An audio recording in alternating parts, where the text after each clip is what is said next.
As always, following a big trade, there is a lot of reorganization that has to be done with the roster. We need to take a look at who will play and in what role, see how our game plan changes accordingly to adjust and really just establish what we are as a team right now. So first things first, let's address why I made the decision that I did with the starting lineup. As I said in the last video, while Amari is a little undersized for a 5, he's playing that position for the most optimal spacing. Now, I wouldn't do that if it meant we had to start like, I don't know, Wally Szczerbiak at the 4 or something, but Channing Frye actually happens to be the perfect 4 to complement Stoudemire, because while he might not be the best rim protector in the world, he's decent enough at the job to where he can provide some paint help if necessary, while not hurting our spacing on the opposite end of the floor. I think he can be like 75% as good at rim protection and help defense as Anderson Varejao would be, so the trade-off is worth it. And if you don't believe me, well, in the first 4 seasons that he played with the Suns, which is where he really played the most minutes of his career, Channing Frye averaged 0.9 blocks a game, which is exactly what Varejao averaged in those same 4 years with similar minutes. So yeah, I'm confident our bigs will be solid enough, not to mention LeBron James's ability as a rim protector. Though just solid isn't necessarily my goal in the long term, but that will be addressed later down the line.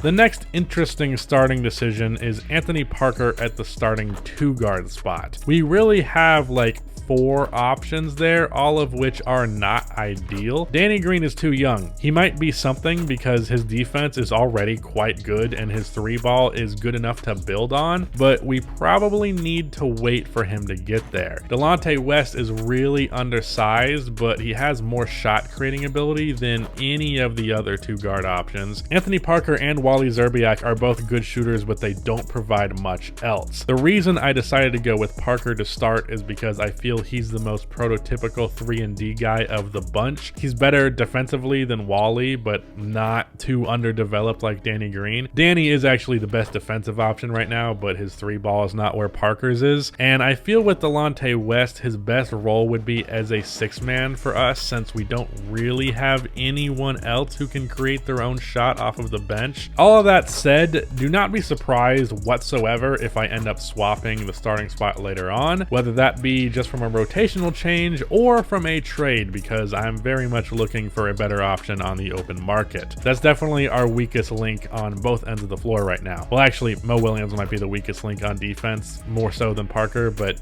you get it. Anyways, outside of that, taking a look at our bench unit, the only guys who I know for sure will be in the rotation are West, Szczerbiak, Danny Green, and Anderson Varejao. Daniel Gibson and Shaq will be getting opportunities, but I want to prioritize guard play and giving Danny Green opportunity. And I think Anderson Varejao is the best center between him and Shaq at his age. Now, as for what our game plan is going to be, well, I think the first and really obviously thing is the LeBron and Amari duo. This offense is going to be based on pick and rolls between those two. I do worry that LeBron's subpar jump shot will make these easier to defend, as their defenders can both drop, but I think overall the talent will split that difference. Remember, at this point in his career, LeBron was not exactly a knockdown shooter. To supplement this though, there will be post-ups for Amari, especially when he has a mismatch, and LeBron will do his typical LeBron slashing, and this can result in Amari getting lobs or dump off passes, etc. And of course, all of this action can result in open looks for our shooters. While LeBron is not on the ball and it's not an Amari post-up, the ball will either be in Mo Williams or Delonte West's hands. Rotation-wise, we're going to be having LeBron individually or Mo Williams and Amari on the floor at all times together. When LeBron sits, Mo will take over the ball handling duties and run a 2-man game with Amari. He should hopefully get a few mid-range pull-ups and really most of his offense out of this, and these two combined should keep the offense's head above water while LeBron sits. I know we're going to be good with LeBron on the floor because it's LeBron fucking James, but if we can be just pretty good without him, then that's a clear indicator of how good of a team we can be as a whole. Speaking of, I don't think this roster is quite championship contender level. I don't know that Amari is the difference between a championship and the second round exit that this team had originally, but the building blocks are there, and we certainly are better than any other Cavs roster before us, and LeBron did get us to the finals in 2007 with much less. So to put it simply, anything is possible, but going truly all the way, I think we're gonna have to add a little bit more, but I guess we can only wait and see. That said, I have talked enough. Let's actually get into our first game of the season. So first things first, let me say that I am extremely excited to be back doing My League for you guys for now 2K23, and we're going to be having our opener versus the Portland Trail Blazers because they were one of the few rosters from around this era that I could put together. I actually don't have the My League files ready yet because I have to put together a 2009 Cavs roster because, as it turns out, the eras thing that they added to My League, as cool as that is, it's pretty limited because there's only like 4 different years that you can start from, and 2009 was not one of those options. So gonna have to create a roster for this series, and that's gonna be a little tedious, and I was not able to do it in time. But overall, very excited to be doing this, especially because this is a series that I conceptualized a while ago. And I gotta say, I think, you know, being that I've planned out the whole thing meticulously, as I always do, I do think this is going to end up being the best My League series that I have done. Yes, better than the Sixers series. And as for why I chose the 2009 Cavaliers, personally, I have always wanted to see this specific Amari Stoudemire trade actually happen as a what if that I think about pretty regularly. And I saw this series as an opportunity to actually play out what that trade might look like and what the Cavaliers would be capable of doing if they actually made this trade.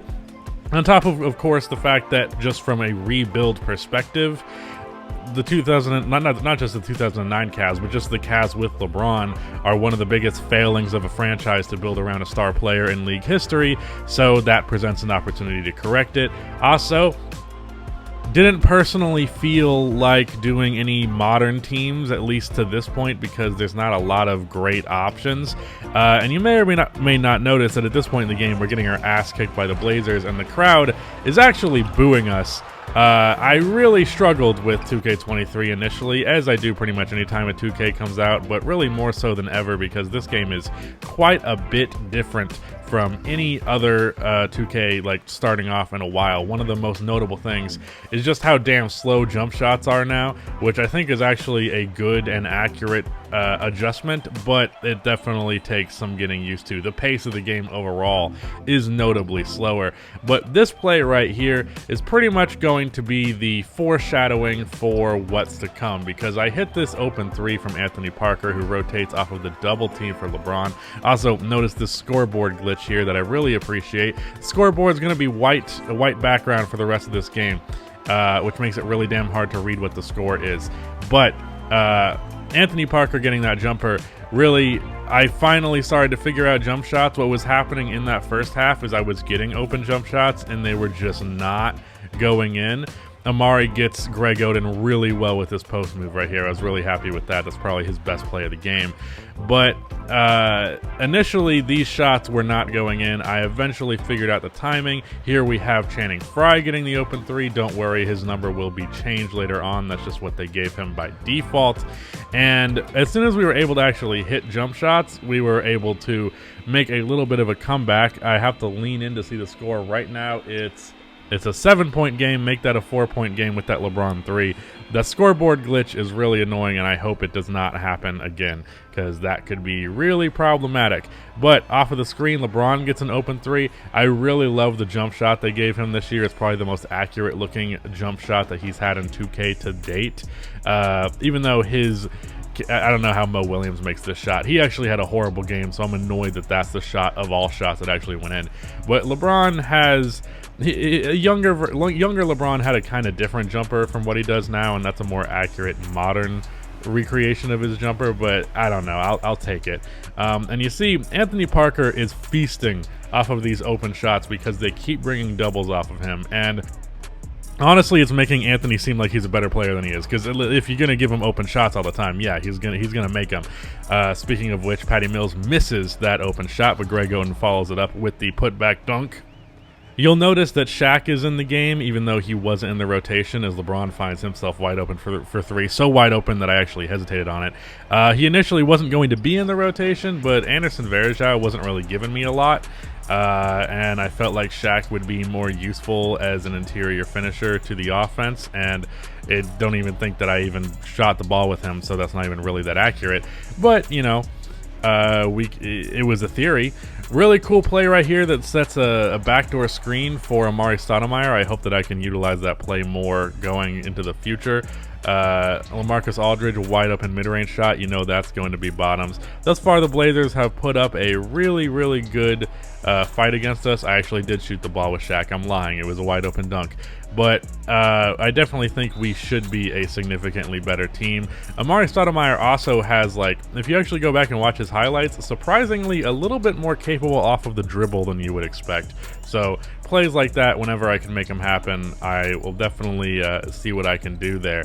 And on this play, drive and kick by Channing Frye, the double team on LeBron, wide open three for Channing Frye. I'm really excited to have him on this team in particular because he was one of my favorite role players when he was in the league, and this is the best version of him right now. And again, double team, open three, Anthony Parker, that's money. We have a pretty decent lead on the Portland Trailblazers, but they are not quite ready to go away in this one. Now with the ball at the top of the key, Amari Stoudemire, I was going to say they foul LeBron. Amari Stoudemire gets an offensive foul. Not exactly ideal. They have an opportunity, just down 4 here, and that's the fastest I've ever seen LaMarcus Aldridge move, prime or otherwise, to get that dunk. And on the inbound, they try to go for the steal, which this is what's kind of annoying about late game 2K. It kind of results in easy offense. I didn't get the best look in the world there. But when the CPU is full court pressing, it's a little too easy to take advantage of them as they just make obvious mistakes all the time. And that results in us closing this one out pretty confidently as Channing Frye hits these free throws.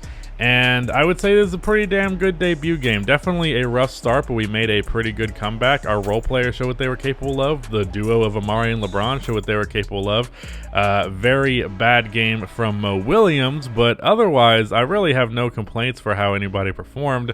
And I'm really excited to see what this team can do going forward. Episode 3 is going to be out hopefully really soon, so stick around for that. If you haven't subscribed to this 2K channel already, then please do so. I am really, really looking forward to doing this series, and I need your support to make sure that it can happen. But with that, I am out. Peace.